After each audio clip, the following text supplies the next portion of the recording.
Sa Pilipinas, kahit katulong ako roon, desente ang tulugan ko. May sarili akong kwarto, malinis ang kumot, may manipis na kutsyon ng higaan, may maliit na radyo ko. Komportable. Kung anong pagkain nila, yun din ang kinakain ko. Tao ang trato sa akin ng mga amo ko. Samantalang dito, mula sa employer ko hanggang sa kulungang ito, para tayong mga hayop sa sahig lang pinatutulog. Katabi ang mga nagtatakbuhang daga at gumagapang na ipis. Mahirap ang buhay OFW. May nagtatagumpay at natutupad ng mga pangarap para sa pamilya. Pero meron ding dumaranas ng pagmamaltrato at umuwi ritong luwaan. Mga kaibigan, pakinggan natin ang naging karanasan ni Daria sa ating dunahan sa kanyang panahon. Daria, uy, kaya ka naman. Magdadalawang buwan na tayo dito, Merly. Wala pa rin balita kung kailan tayo i-deport. Wala tayong makakapitan kung hindi ang ating pananalig. Magdasal ka rin, Daria. Huwag kang padaig sa takot. Papauwi tayo. Yan naman ang lagi kong sinasabi sa sarili ko. Makakauwi tayo. Merly, Sige na. Pilitan mo na makatulog. Kailangan natin ng lakas. Bukas, panibagong araw na naman. panibagong paghihintay. Nagsisisi ka ba? Dahil umalis ka sa embassy? Sa pangangalaga ng konsul? Hindi. Kaya lang, naaawa ako sa sarili ko. Daria. Sa Pilipinas, kahit katulong ako doon, disente ang tulugan ko. May sarili akong kwarto, malinis ang kumot, may manipis na kutsyon ng higaan. May maliit na radyo ko, komportable. Kung anong pagkain nila, yun din ang kinakain ko. Tao ang trato sa akin ng mga amo ko. Samantalang dito, mula sa employer ko hanggang sa kulungang ito, para tayong mga hayop sa sahig lang pinatutulog. Katabi ang mga nagtatakbuhang daga at gumagapang na ipis. Tama na. Tama na, Daria. Matatapos din ang lahat ng pagtitiis natin ito. Kailan? Basta huwag kang mawala ng pag-asa. Kumapit ka sa Diyos. Dahil yun ang ginagawa ko. Kaya nananatili pa rin ang katinoan ko sa kabila ng ating kalagayan. Hey, you two, Filipina, Merly, Daria. Marley, tinatawag tayo ng jail guard. Yes? Why?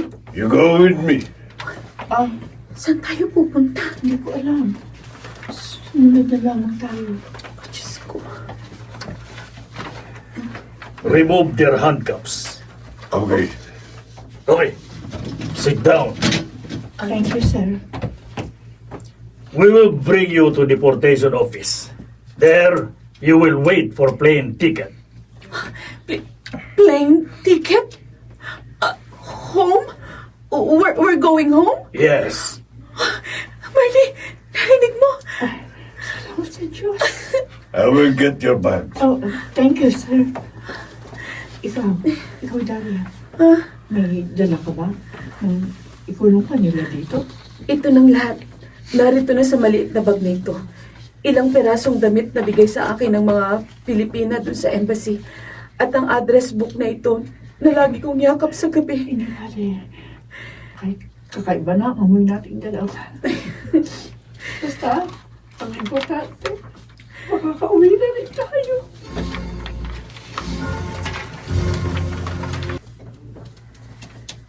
Daria, gising. Gising. Bakit? Saan tayo ng escort natin pulis? Sumunod daw tayo sa kanila. Bakit? Hindi ba, sabi niya kanina, maghintay tayo rito sa deportation office. Inihintay na lang natin ang plane ticket para makauwi tayo sa Pilipinas. Mukhang wala pa rin eh. Ha? Ibabalik nila tayo sa kulungan? Oo. Diyos ko, 45 days na tayong nakakulong, Marley. Gusto ko nang umuwi. Sana wag na tayong ibalik sa kulungan.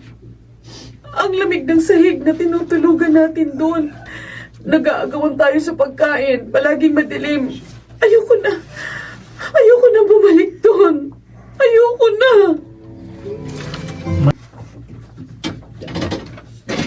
Daria? Melba? Anong ginagawa mo rito? Pinili ko na rin magpa-deport.